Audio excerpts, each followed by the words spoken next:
Ok. Senhores conselheiros presidentes, senhor procurador, doutor Biratã, senhora secretária, senhora advogada aqui presente, um bom dia para todos. Registro inicialmente que eu, Francisca Marta de Souza, investida na função de presidente do Conselho de Recurso Tributário desse órgão de julgamento, conduzirei na forma regimental essa sessão de julgamento por videoconferência.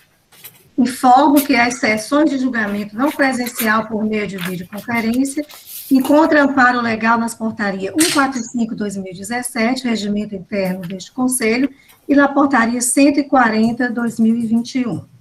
A modalidade, então, implementada resguarda todas as garantias constitucionais das partes no processo administrativo tributário.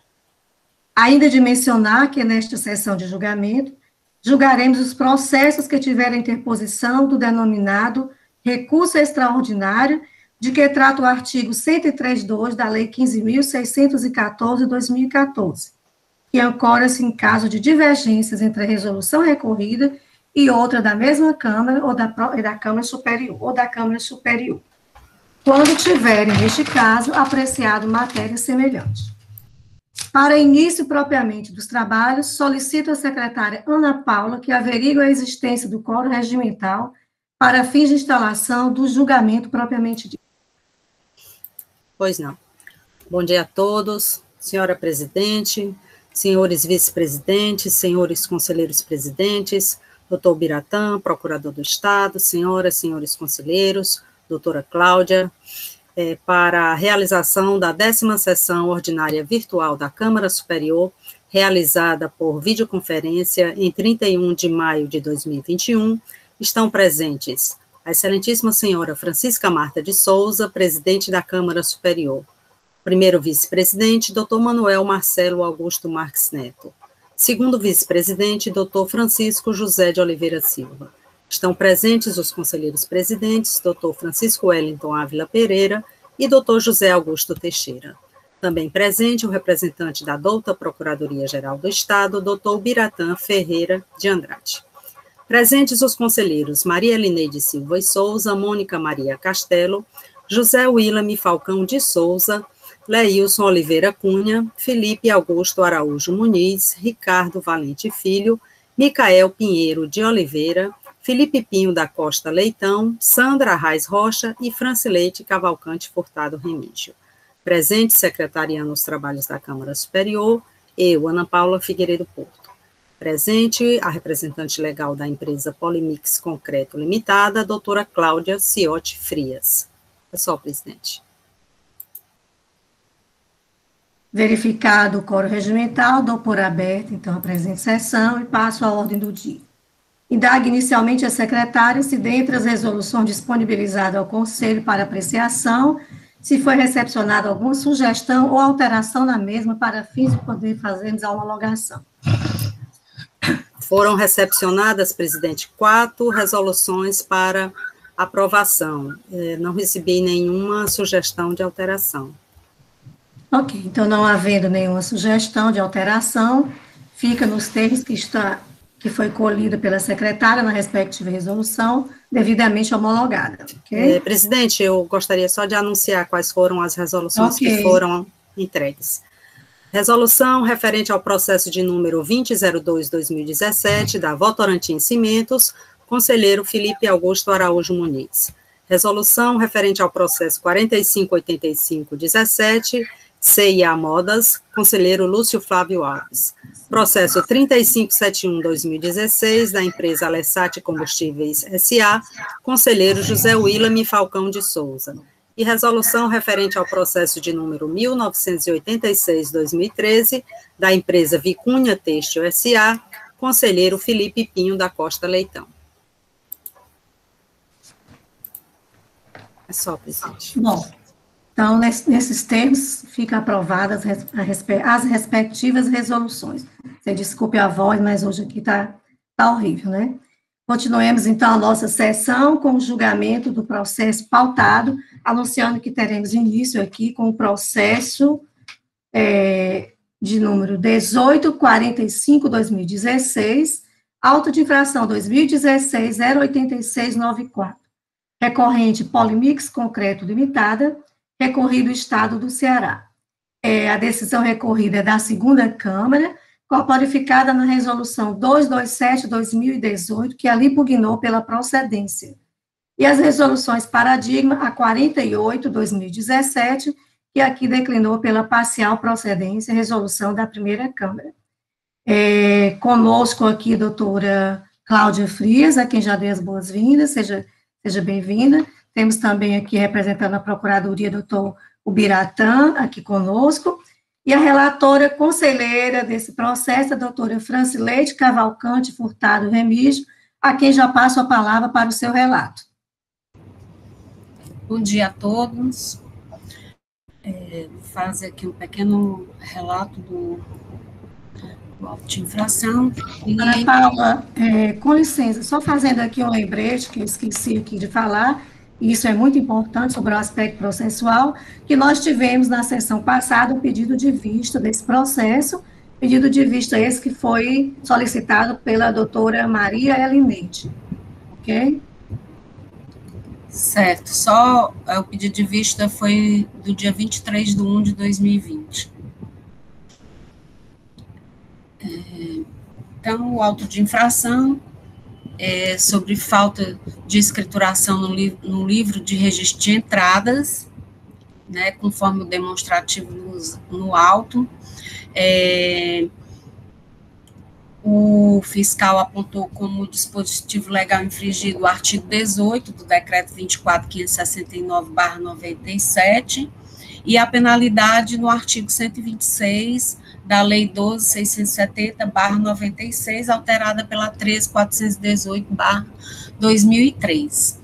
Então, ele verificou a falta de lançamento no livro, né, do livro de registro de entrada, de várias notas fiscais, conforme demonstrado no anexo do auto das folhas 12.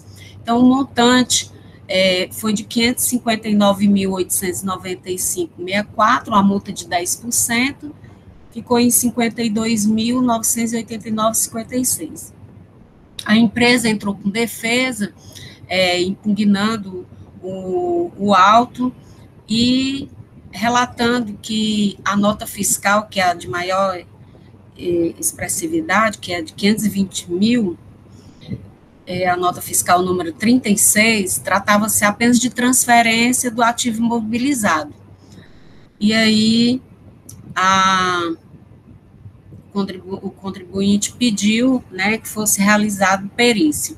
A julgadora de primeira instância converteu o curso do processo e mandou para a perícia, né, e a perícia refez os cálculos, retirando a nota número 36, que seria apenas de transferência de imobilizado. Então, ficou um montante apenas de R$ 9.895,64, com a multa de 10%, R$ 989,56. O julgamento de primeira instância foi pela parcial procedência, acatando a retirada da nota número 36. O parecer foi também pela parcial procedência do feito fiscal. Então, se encaminhou para o julgamento em segunda instância, a segunda Câmara de Julgamento entendeu que o auto seria procedente e colocou como uma penalidade o artigo 123, 3G da Lei 12.670/96.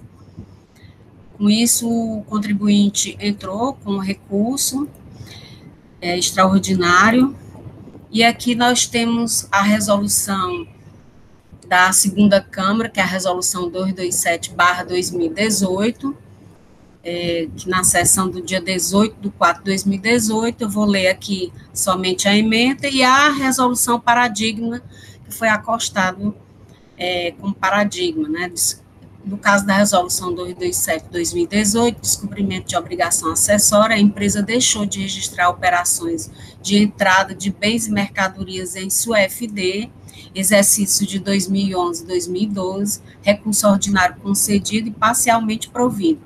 o auto de infração julgado procedente, artigos infringidos 276-A, penalidade incerta no artigo 123.3G da Lei 12.670/96, alterado pela Lei 16.258/2017, decisão por unanimidade de votos, contrária à decisão da primeira instância e ao parecer da assessoria processual tributária, mas de acordo com a manifestação oral do representante da douta Procuradoria-Geral do Estado. A resolução paradigma é a resolução número 48/2017, da primeira Câmara de Julgamento, que foi falta de escrituração no livro de registro de entrada, exercício de 2005, após o gotejamento entre os documentos fiscais registrados no livro de entradas e as operações registradas através do sistema Cometa, ficou caracterizado o descumprimento da obrigação prevista no artigo 269, parágrafo 2º do decreto 24.569/1997. A autuação foi parcialmente procedente com a aplicação da penalidade prevista no artigo 123G da Lei 12.670/1996, com a nova base de cálculo, conforme o laudo pericial, após a exclusão das notas fiscais cujas mercadorias estavam sujeitas à substituição tributária, para demonstração e destinadas ao ativo imobilizado. A decisão foi por unanimidade de votos e o recurso ordinário provido parcialmente, e este é o relato, senhora presidente. Ok, feito o relato do processo aqui na forma regimental, vamos ouvir aqui o procurador do Estado, doutor Biratã Ferreira de Andrade. Quem já passa a palavra. Bom dia, senhora presidente. Bom dia a todos. Só com uma questão de ordem, porque a conselheira Maria Lineide Souza pediu vistas. Aí, na ordem, seria ela se manifestante da manifestação da Procuradoria. Com certeza. Obrigada, doutor Biratã. Então, aqui, consertando aqui o equívoco processual, doutora Elineide, vamos ouvi-la. Bom dia, senhora presidente, senhores vice-presidentes, senhor procurador, representante da parte, senhores conselheiros. Obrigada, senhora presidente. Na realidade, como disse a doutora Francileide, esse processo teve em pauta, eu acho que está com mais de um ano, e na sessão nós tivemos dois grandes questionamentos. A questão do motivo de perícia, tanto no processo como na paradigma, que a gente precisa entender isso, né? No presente processo, o pedido de perícia foi formulado pela julgadora singular, no sentido de pedir a exclusão da nota 36, se confirmado se ela era sobre ativo imobilizado. O laudo pericial constatou que essa nota era de ativo imobilizado e retirou. E por conta disso, o processo foi julgado parcial procedente. Quando chegou na segunda instância, né, a segunda Câmara, por decisão unânime, decidiu que não existem exceções com relação à obrigação de escrituração de nota fiscal de entrada, e decidiu pela procedência, né, reformulou a decisão. O processo paradigma, também nesse mesmo sentido, tinha pedido para excluir essas operações. Como eu fazia parte da composição na época da resolução, aí eu pedi para entender o porquê. Na realidade, a decisão da primeira Câmara, e aí é da resolução paradigma, bem entendido, foi uma decisão que tinha sido tomada em sessão anterior à composição que eu participei. E daí, porque na época eu acatei aquele pedido de perícia por conta da questão da soberania das câmaras e do princípio da segurança jurídica, né, com relação à exclusão das notas de ativo imobilizado, e que eu não concordo nesse sentido, né, aqui já antecipando até o meu posicionamento. E outro aspecto que foi muito discutido naquela sessão, porque aí, no caso, o que a gente ia se sentir nessa sessão? Era se acatava ou não a paradigma, ou seja, com relação à exclusão ou não de notas de ativo imobilizado da base de cálculo da falta de escrituração de notas de entrada. Esse foi o primeiro aspecto discutido. Veio também, à época, uma questão de que essa nota, a nota 36, ela tinha como destinatário a empresa IFT, Comércio de Materiais de Construção, com CNPJ 13 882 324, 2000 ao contrário, e 23. Então, eu fiz uma consulta. Na realidade, essa empresa, ela é a Polimix, que antecedeu a Polimix. No cadastro da Fazenda, teve uma alteração cadastral no dia 15/12 de 2002, quando mudou para a Polimix, antes era MFT, Indústria e Comércio de Materiais e Construções Limitada, e teve uma alteração também posterior, em 2016, mudando o CNPJ, que passou a ser o CNPJ, deixa eu me pegar aqui, agora, o CNPJ da agora, que é o 29.067, 113, 027, 277, 10. Se os senhores pegarem a informação complementar ao auto de infração, o próprio agente do fisco coloca o CNPJ que consta nessa nota 33, que é esse que eu falei, o CNPJ anterior. Então, o meu pedido de vista foi para elucidar essa questão da nota fiscal 36 e também para verificar esse pedido de perícia da decisão paradigma. É isso, senhora presidente. Qualquer dúvida, eu tenho as consultas e posso compartilhá-las, se houver necessidade. Obrigada, doutora Elineide. Voltando agora aqui ao fluxo processual normal, passo a palavra para o doutor Biratã.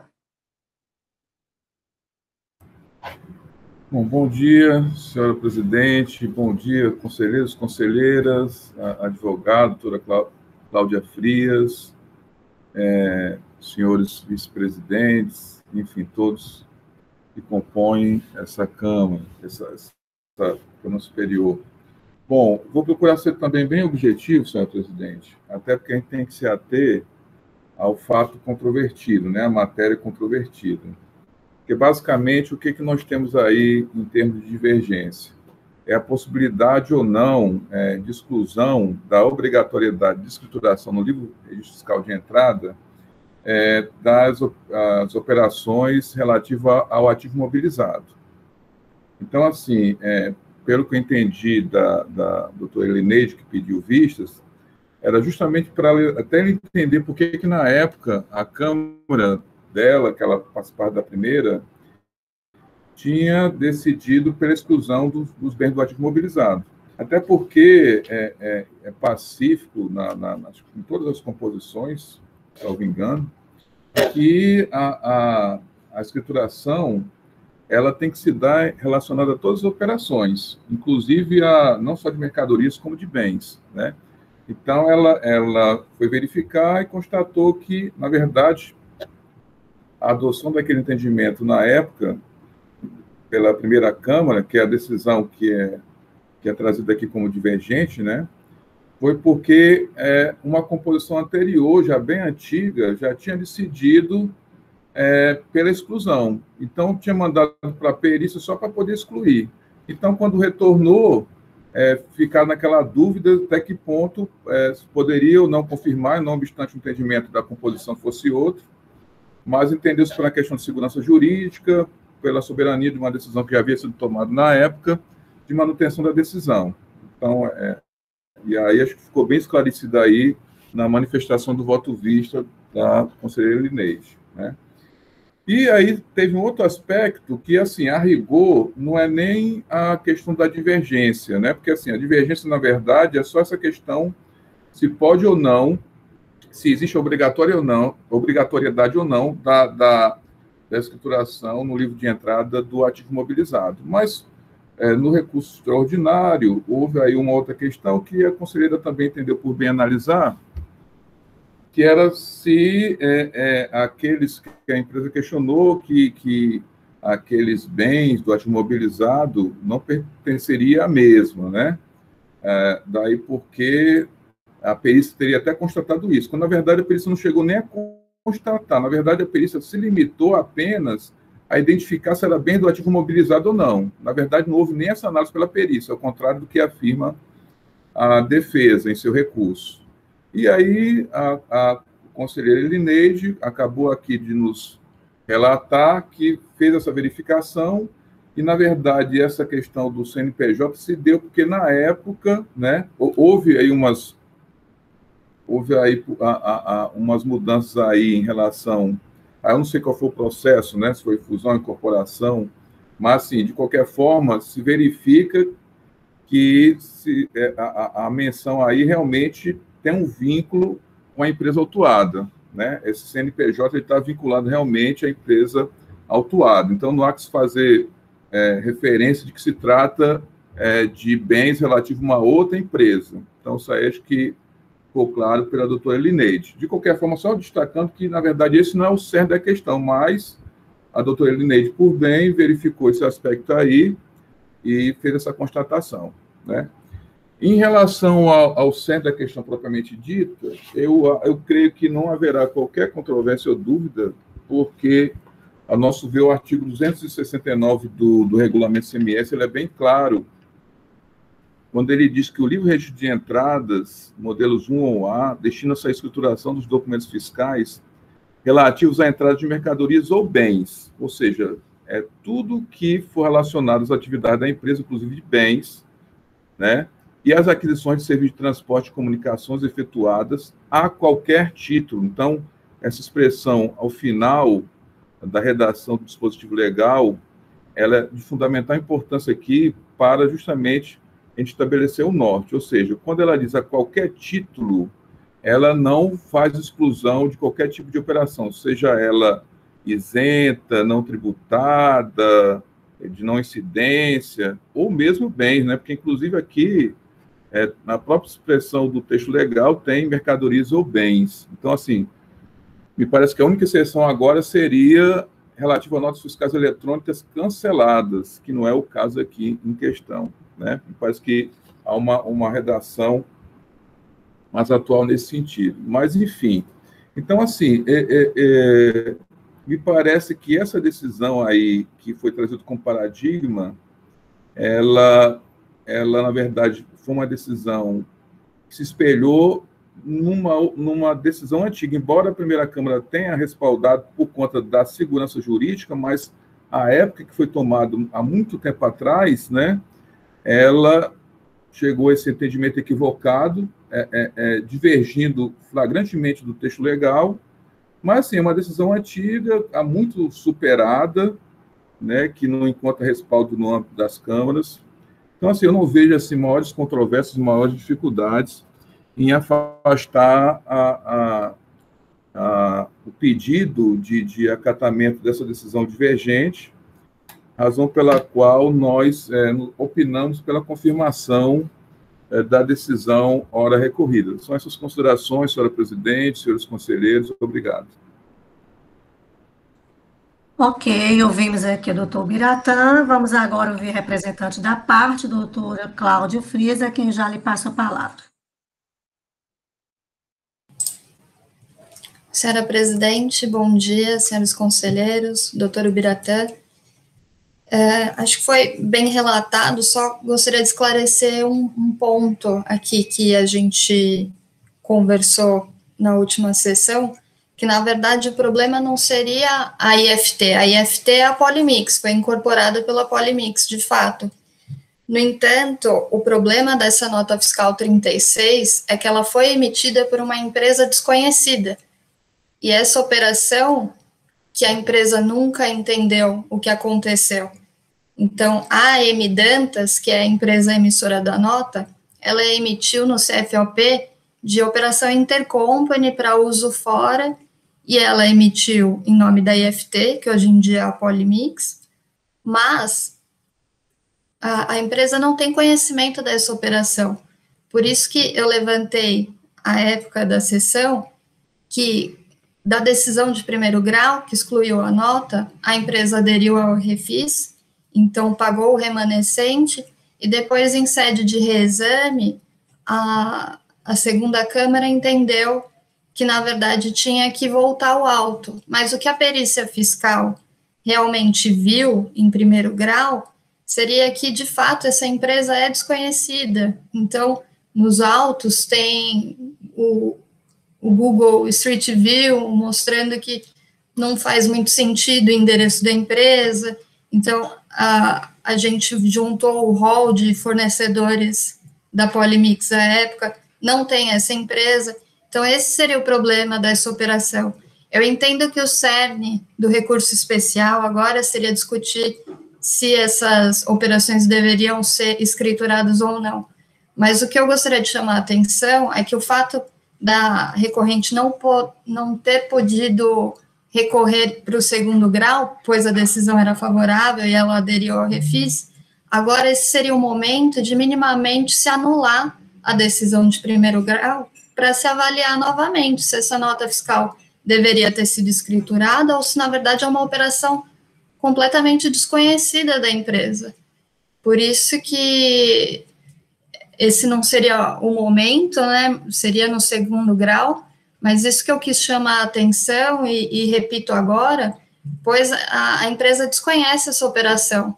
A IFT, isso é um fato inegável, a IFT foi incorporada pela Polimix. No entanto, essa operação é que é desconhecida. Então, como que a empresa poderia ter escriturado uma nota de entrada de uma operação que ela desconhece? Esse é o problema aqui. Por isso que eu peço novamente que minimamente seja anulada a decisão de primeiro grau para que possa ser revisto isso no processo. E acho que basicamente é isso o mais importante que eu posso levantar agora com relação à obrigatoriedade de escriturar todas as notas. De fato, tanto é que a empresa aderiu ao refis para pagar o remanescente, pois entendeu que faz sentido e que todas as notas deveriam ter sido escrituradas, menos essa, porque essa, de fato, é uma operação desconhecida e que, até hoje, a empresa não conseguiu entender o que aconteceu nesse caso. Agradeço pela atenção. Bom dia.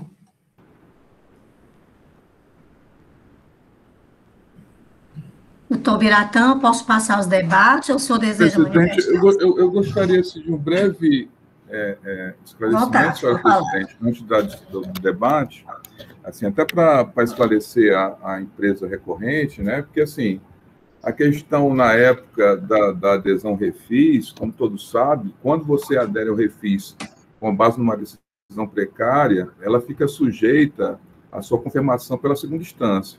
Então, eu acho que tem duas hipóteses. Ou você paga o refis pelo valor do auto, com desconto, e aí você não tem mais o que discutir, ou se você adere, que inclusive o Estado do Ceará, assim, eu só conheço basicamente o Estado do Ceará que adota essa sistemática de adesão ao refis por uma decisão de parcial procedência, precária, sujeita à confirmação. Então, assim, é um ônus, na verdade, que a parte assume quando ela adere ao refis com base numa decisão de parcial procedência, sujeita à sua confirmação em segunda instância. Então, na verdade, o que aconteceu foi isso.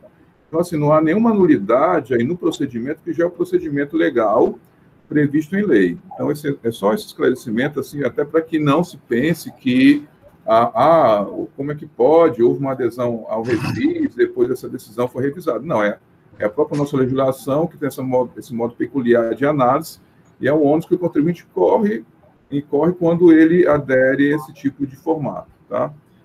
O outro aspecto, assim, também, para esclarecer, é que, na verdade, a perícia, ela não analisou em nenhum momento esse aspecto aí suscitado pela parte. Se a gente for bem analisar o laudo pericial, ele apenas identifica, a julgadora, ela acho que na época talvez tivesse um entendimento que o bem do ativo mobilizado não entraria nessa obrigatoriedade, então ela apenas diz o seguinte: é ou não bem do ativo mobilizado, só isso.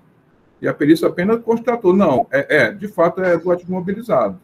Aí a julgadora disse, bom, se for do ativo mobilizado, exclua. Então, foi bem objetivo. Então, assim, em nenhum momento a perícia ela chegou a analisar esses aspectos. Então, assim, com a matéria eminentemente fática, né, não há sequer a possibilidade aqui de a gente examinar esse aspecto. São só os esclarecimentos, senhora presidente. Obrigado. Ok. Bom, até considerando que a parte fez o pedido, os conselheiros, em podendo, é bom manifestar-se com relação a esse ponto também. Abra aqui os debates, por favor. Quem está inscrito? A relatora, por favor, doutora Francileide. Eu queria só fazer um esclarecimento. Eu fiz uma consulta, né, do CNPJ da AM Dantas, e aí o CNPJ dela, bem dito pela Heleneide, eu também fiz essa consulta ao CNPJ, e aí a nota fiscal que foi emitida pela AM Dantas, que é o CNPJ 13.882.324, né, ela foi baixada no dia 30/12/2015, e com o nome empresarial IFT, Indústria e Comércio de Materiais de Construção, que é do mesmo, vou chamar aqui, grupo, né, da Polimix.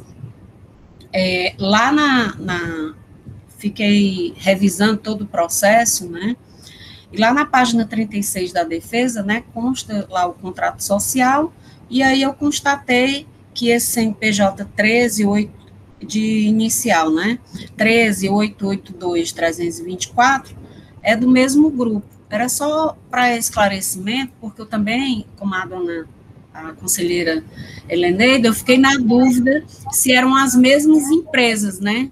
E aí eu vi que é o mesmo CNPJ. Se a gente pegar o CNPJ da AM Dantas, é o mesmo CNPJ, é só uma transferência do ativo imobilizado. Só isso. Ok. Doutora Heleneide, por favor, quem mais deseja falar? Doutora Heleneide. Obrigada, senhora presidente. Com relação ao pedido de nulidade, eu vejo que a gente está restrito aqui só à análise da decisão paradigma. Então, esses fatos que eu fui atrás, como o doutor Biratã frisou, foi só mais para dar segurança em alguma análise, mas que eu penso que a gente tem que ficar restrito à decisão paradigma. No caso aí, é a questão, aplica-se ou não a escrituração da nota fiscal de entrada de ativo imobilizado ou não. Segundo a lei, deve ou não ser registrada? Então, eu entendo que a nossa legislação é muito clara quando determina que todas as operações devem ser registradas. Então, não traz exceção. Doutora Heleneide, exatamente com relação a isso, né, até por amor ao debate, quem quiser manifestar-se, do que a parte falou, pode até se manifestar, mas foge ao escopo do recurso extraordinário, certo? Exatamente como a doutora Heleneide aqui falou. O que nós vamos realmente deliberar aqui é a questão da obrigatoriedade de excluir as notas fiscais relativas a imobilizado. Somente esse ponto. Ok? Algum outro conselheiro? Doutor Wellington? Ouvindo, pode falar, doutor Wellington. Bom dia, presidente, bom dia a todos. Essa resolução, presidente, foi da minha lavra, só para esclarecer que na condução aí da análise, a julgadora de primeira instância pediu, através de perícia, para verificar se tratava de bem do ativo permanente. A única manifestação da perícia foi em relação a afirmar se sim ou que não. E aí o entendimento dela baseou-se única e exclusivamente nesse entendimento se era ou não devida escrituração para esse tipo de operação. E aí, como a parte aderiu ao refis, né, na Câmara, a discussão cingiu-se a única e exclusivamente esse aspecto. Como a Câmara entendia que era devida à escrituração, aí voltou-se pela procedência da acusação, só para esclarecer.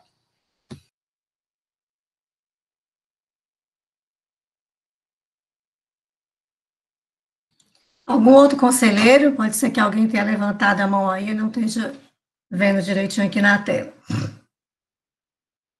Nenhum outro conselheiro deseja manifestar-se? Não? Posso colocar o processo para votação? Ok. Então, vamos colocar aqui o processo para votação. No presente caso, aqui, com relação a excluir da escrituração a nota fiscal relativa ao ativo imobilizado, que que diz a paradigma, certo? O paradigma é no sentido de excluir. Então, aqui é excluir, nós vamos votar recorrida ao paradigma. Então, doutora Francileite, e anotando, por favor. Como vota? Eu voto em afastar a paradigma, né, e acatar a resolução recorrida. Acatar a recorrida. De não exclusão da nota fiscal. Ok. Dessa vez eu não vou esquecer não, viu, doutor Biratã? É a Elineide que vai voltar agora, viu? Porque toda vida, quando tem o pedido de vista, eu troco tudo. Elineide, não sei. Com a relatora, senhora presidente, no sentido de manter a decisão recorrida. Ok. Voltando aqui ao fluxozinho normal, doutor Willamy. Acompanho o voto da relatora, senhora presidente. Doutor Leilson. Com a relatora, presidente. Doutora Mônica Castelo. Com a relatora, presidente. Doutor Micael Pinheiro. Com a relatora, presidente. Doutor Ricardo Valente. Com a relatora, presidente. Doutora Sandra Reis. Com a relatora, senhora presidente. Doutor Felipe Pinho. Com a relatora, presidente. Doutor Felipe Muniz. Acompanho a relatora, presidente. Ok, esqueci alguém? Não, né? Acho que o doutor Micael não votou, não, votou? Doutor Micael. Votou. Votou, Micael Pinheiro. Pois não, presidente? Não, você já votou, que a doutora Elineide sentiu sua falta aí, acho que perguntou se você tinha votado, foi não? Realmente tem uma questão processual aí, presidente, que realmente dificulta o pleito do contribuinte. Então, por isso não estou entrando em maiores debates. Ok. Bom, Paulinha, apuração. Unânime, presidente, manter a decisão recorrida. Ok. Então, a Câmara Superior do Conselho de Recurso Tributário, deliberando sobre o recurso extraordinário em questão, resolve, por unanimidade dos presentes, negar o provimento, no sentido de manter a decisão recorrida, nos termos do voto da conselheira relatora e em consonância com a manifestação oral do representante da douta PGE. Eis a decisão para o processo e agradecendo a doutora Cláudia pela participação nessa sessão de julgamento. Obrigada e bom dia a todos. Bom, senhores conselheiros, continuando aqui a nossa sessão, eu gostaria de comunicar que o segundo processo da pauta ele foi sobrestado, certo? Razão pelo qual ele não será apreciado nessa sessão e voltará ainda estourando na próxima semana. Nós estamos tentando aqui um outro processo já para formar essa pauta, e esse processo voltará. Foi realmente um motivo de força maior que já está justificado no processo. Estou colocando já aqui, Ana Paula, o processo para colocar o despacho, né? Assuntos gerais, eu tenho aqui um assunto geral, eu gostaria de pedir aos conselheiros que estivessem devendo resolução da Câmara Superior, que, por favor, não fiquem impedidos, certo? Hoje será feito um levantamento e nós vamos colocar o impedimento de todo aquele conselheiro que está há mais de 30 dias devendo resolução, certo? E esse procedimento, ele está sendo feito não só na Câmara Superior, mas em todas as câmaras de julgamento. Tá? Então, eu pediria, por favor, aquele conselheiro que estiver devendo a resolução, compareça amanhã já tendo sanado essa omissão, tá bom? Eu agradeço a sessão e uma boa tarde para todos. Um abraço. Boa tarde, presidente. Boa tarde, presidente. Boa tarde. Tchau, Paty. Boa tarde, um abraço a todos.